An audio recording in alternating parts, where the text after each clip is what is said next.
Direct एक दिन मालूम होता 2-3 घंटा पीएस में डायरेक्ट मालूम होता। ठीक है, जंगल नहीं है अपना सिटी से अनिल जी दिनों रहा पीएस में डायरेक्ट फिर आप लोग बाहर डायरेक्ट तो पब्लिक पे से अनिल जी को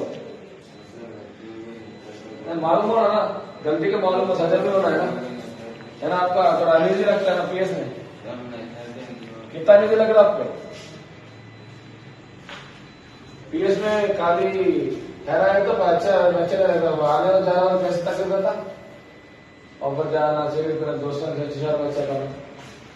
ऐसे नहीं करना, कहीं भी सीखने कोई हैदराबाद सीखने नहीं करना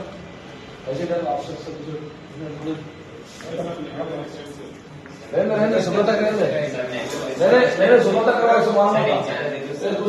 ये मालूम है जब वो नहीं करते सर